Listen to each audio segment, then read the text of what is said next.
সাক্ষাৎকার দিয়েছে যে আমাদের যখন গ্রেফতার করবে রাতে 1:30টায়, রাত 9:30 থেকে আমি জানলাম যে আমার এতে ধরবে। তার যে ছিল সেও আমাকে বলেছে স্যার মনে হয় আপনাকে ধরবে। আপনি যে প্রায় 3.5-4 ঘন্টা সময় পেলে, আপনি তো বাঙালি না, আপনি লুকিয়ে থাকতে পারতেন, আপনি সরে যেতে পারতেন। অনেক বছর কেন আমি লুকাবো? আমার কাছে 365 দিনেই এরকম মনে, তাহলে লুকাবো কোন কারণে? মানুষগুলো কোন পর্যায়ে পৌঁছালে এই কঠিন অবস্থায় হতাশ বাদ দিয়ে, অস্থিরতা বাদ দিয়ে, অথচ এসে যে আরামে আছে তা না, তার ছেলেটা জেল খায়, তার স্ত্রী অসুস্থ হয়ে হাসপাতালে বেড়ে কাটাচ্ছে। এরকম কঠিন মহের উপর তার ভেতরে চিন্তার কোনো চাপ নেই, কোনো হতাশা নেই, অস্থিরতা তো ভাসই নেই। আমি প্রথম দিনে তাকে বলেছিলাম স্যার আপনার আমি মোবাইলে চুরি করে এখানে মতাই, এটা তো মসজিদ, এটা বাদ দিয়ে বলে নাকি আমি আমাদের যেহেতু যোগাযোগ বিচ্ছিন্ন ছিল, কিছু পরিণাম লোক আছে ওখানে যারা ম্যাড হয়ে গেছে, যারা ফাঁসির আসামি অথবা যারা যাবজ্জীবন 30 বছর জেল, এই মানুষগুলোর ভেতরে মাস্তানি করে 2 নম্বরে অনেক কাজ এদের দ্বারা হয়, টাকা দিলে অনেক কিছু এর ভেতরে পাওয়া যায়।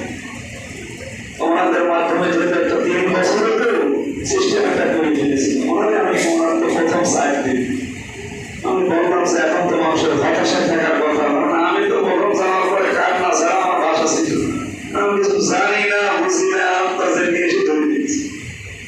মনে করলাম ওনাদের হয়তো এরকম হবে, বললাম যে স্যার একটা মোবাইল ব্যবস্থা করা যায় নিয়ে যেতে, কেন মোবাইল কে হবে?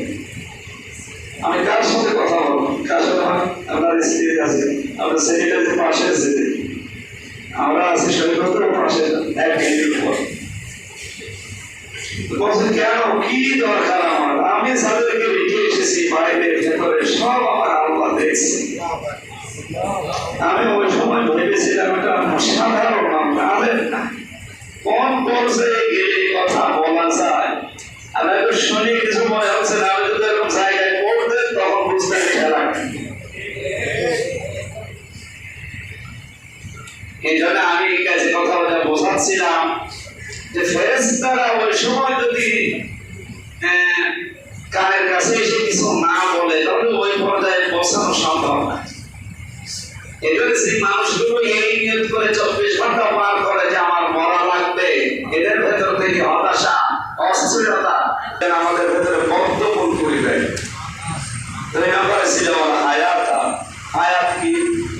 তাফসীরের ভাষায় আমরা হায়াত পেয়েছি 5 প্রকার। কয় প্রকার? 2টা পার হয়ে গেছে, সামনে 2টা আছে আর মাঝখানেরটাই আমরা আছি। প্রথম হায়াত ছিল আলমে আরওয়াহ, রূহের একটা জগতে, ওখান থেকে আমরা চলে এসেছি। এরপরে ছিলাম আলমের বুতুনে, মায়ের পেটের জগতে, ওইটাও শেষ করে ফেলেছি। এখন আছে আলমের দুনিয়ায়। এই পৃথিবীর এই জগতে আমরা শেষ করবো ইনশাআল্লাহ। এরপরে সামনে 2টা জগৎ আছে, আলমে বারজাখ, কবরের জগৎ, আর একটা আছে আলমে আখিরাত, যেটা শুরু আছে আর শেষ নেই। আল্লাহ তাআলা বলেন যে বিশাল জীবন আমি তোমাদের সামনে রাখলাম, ক্ষমতার হায়াত সৃষ্টি করি খেলা করার জন্য।